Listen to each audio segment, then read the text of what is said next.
Assalamualaikum warahmatullahi wabarakatuh. Halo semuanya, perkenalkan nama saya Diativa Azam. Saya dari kelas 10-8. Untuk kali ini, saya akan menjelaskan apa itu bakteri.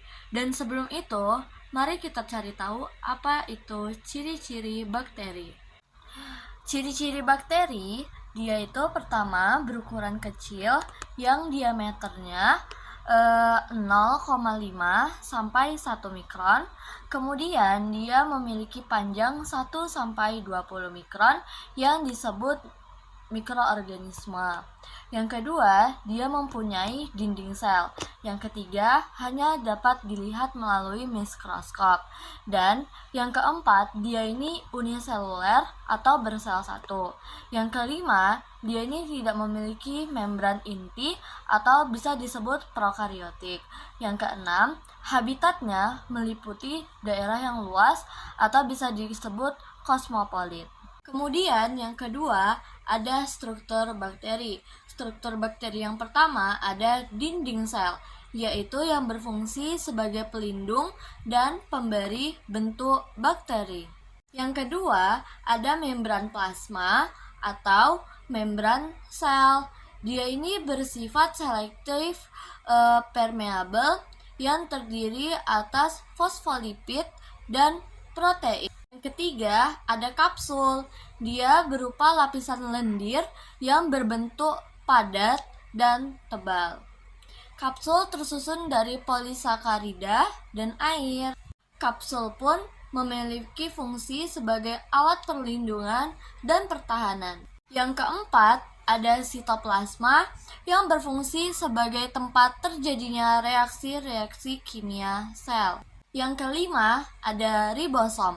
Dia merupakan butiran-butiran yang tersebar di sitoplasma.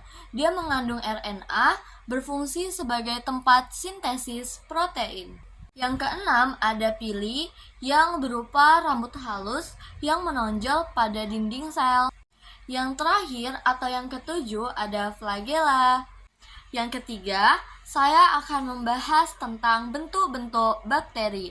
Yang pertama, dalam bentuk bakteri itu ada bulat atau kokus. Yang kedua, ada spiral atau spirilium. Dan yang ketiga, ada batang atau bacillus. Bentuk-bentuk bulat atau kokus, yang pertama ada monokokus, diprokokus, staphylococcus, kemudian ada sarkina, kemudian ada streptococcus dan pterococcus. Kemudian ada bentuk-bentuk spiral. Yang pertama ada spiral, yang kedua ada vibrio, dan yang ketiga ada spiroseta. Kemudian ada bentuk-bentuk batang atau bacillus.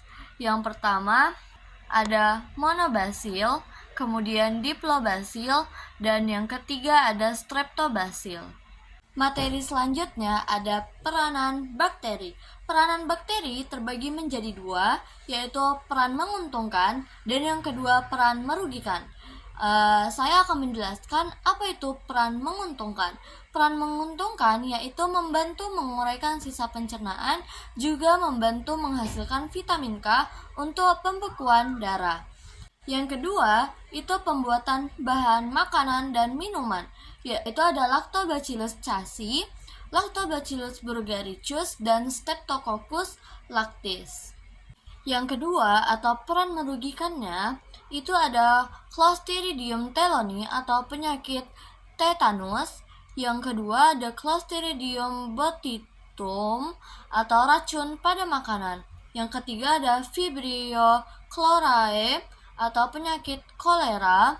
Keempat ada Shigella dysenteriae yaitu disentri. Yang kelima ada Mycobacterium tuberculosis atau TBC. Materi terakhir yang akan saya jelaskan adalah cara reproduksi bakteri. Cara reproduksi bakteri terbagi menjadi dua. Yang pertama ada reproduksi seksual dan yang kedua ada reproduksi aseksual. Nah, reproduksi seksual itu berupa pertukaran atau perpindahan materi genetik, disebut juga dengan rekombinasi genetik. Rekombinasi genetik menghasilkan dua sel bakteri dengan materi genetik kombinasi keduanya. Cara reproduksinya, yang pertama ada transformasi, yang kedua ada transduksi, dan yang ketiga ada konjugasi. Yang kedua adalah reproduksi aseksual, yaitu reproduksi yang dilakukan dengan proses pembelahan binar. Pembelahan binar dapat dihasilkan melalui genetik dari sel induk secara tepat dan banyak jika kondisi lingkungan menguntungkan. Pembelahan binar pada bakteri yang pertama adalah pemanjangan sel dari replikasi DNA pada sel induk.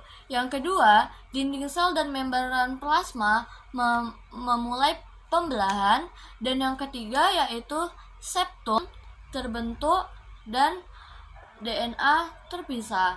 Kemudian sel terpisah menjadi dua. Sekian dari materi yang bisa saya jelaskan. Maaf atas salah kata dan perbuatannya. Wassalamualaikum warahmatullahi wabarakatuh.